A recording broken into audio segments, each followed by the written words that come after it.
When people think of Japan, they often think of tradition, samurai, temples, ancient culture, Zen. But Japan didn't just preserve the past, it helped build the modern world.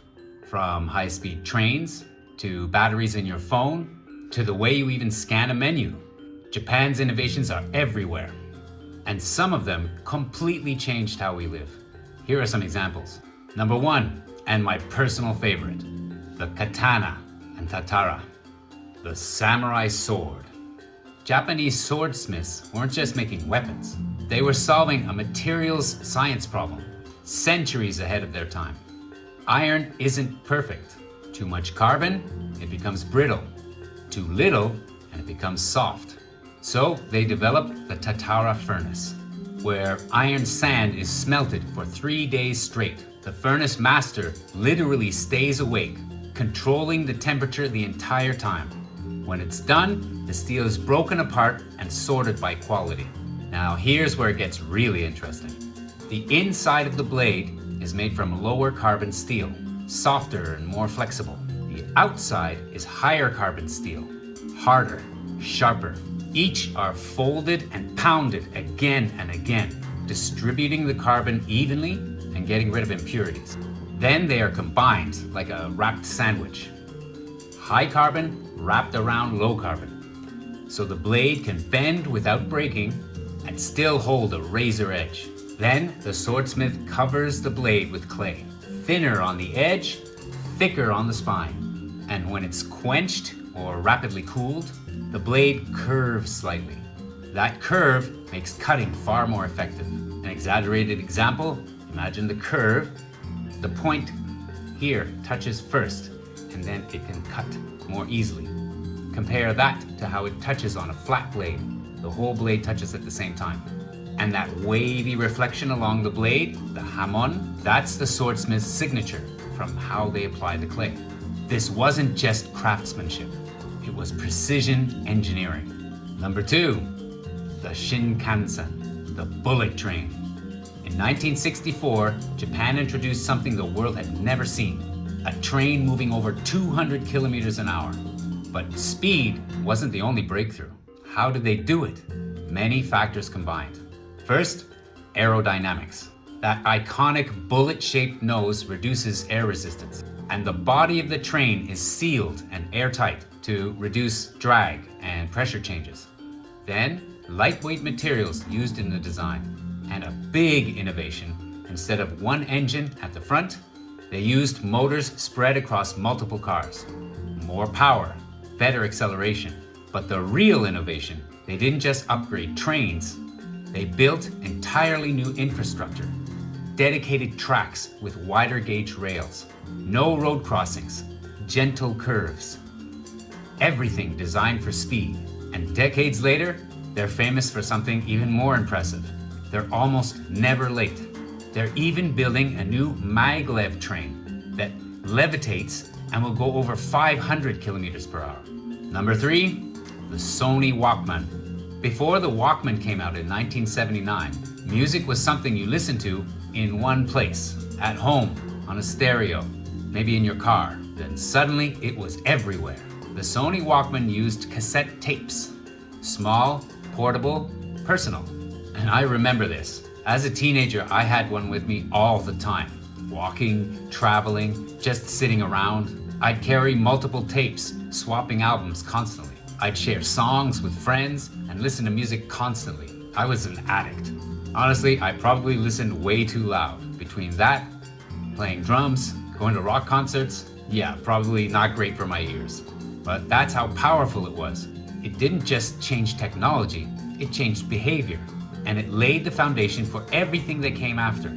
Portable music on CD players, MP3 players, and eventually, smartphones. Number 4, QR code. You've probably used this recently without even thinking about it. The QR code, or quick response code. It was invented in Japan in the 1990s by engineer Masahiro Hara, originally for tracking parts in factories. But it solved a major limitation of barcodes. A standard barcode holds maybe 20 or 30 characters. A QR code? Thousands. And it can be scanned instantly from any angle. Those squares in the corners help scanners orient the code. The rest stores data in a grid. Even if part of it is damaged, it still works. Today, it's everywhere. Menus, payments, tickets, apps, a simple square that became part of everyday life around the world and changed how we access information. Number 5, the lithium-ion battery. Think about your life for a second.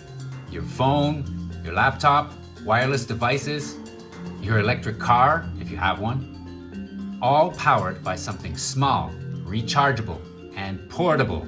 That wasn't always the case.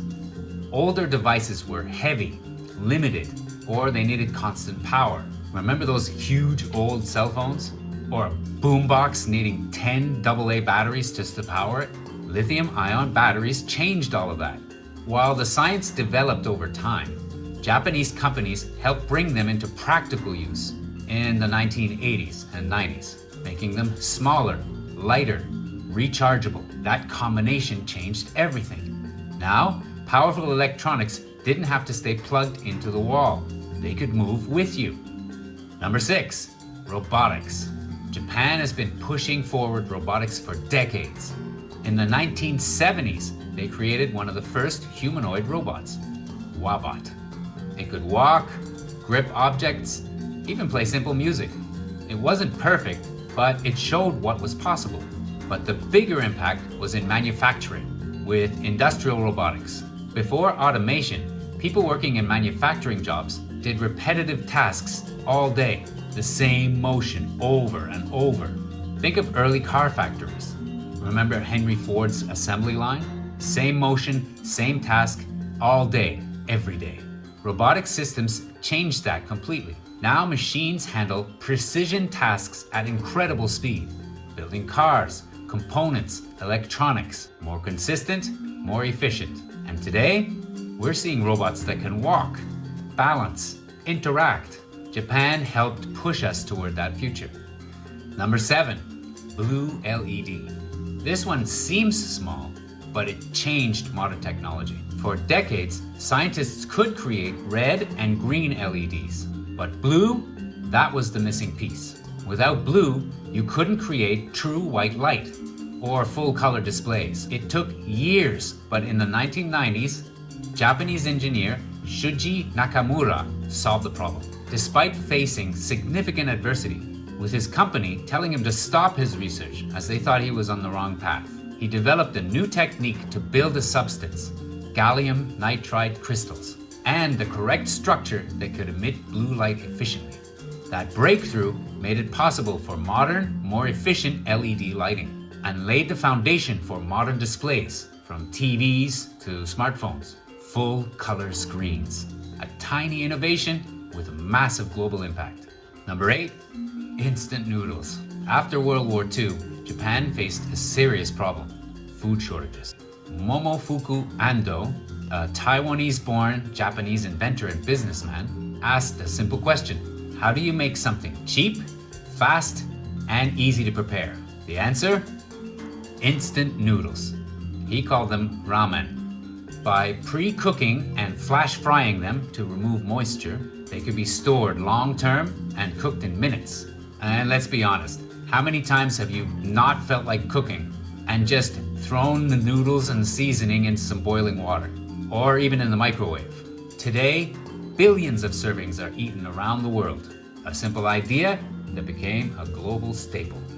So, from ancient craftsmanship to modern technology, Japan's innovations are everywhere, shaping how we live, often in ways most people don't even realize.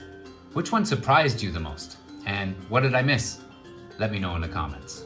If you liked this video, please like and subscribe to my channel. And I'll see you in the next one.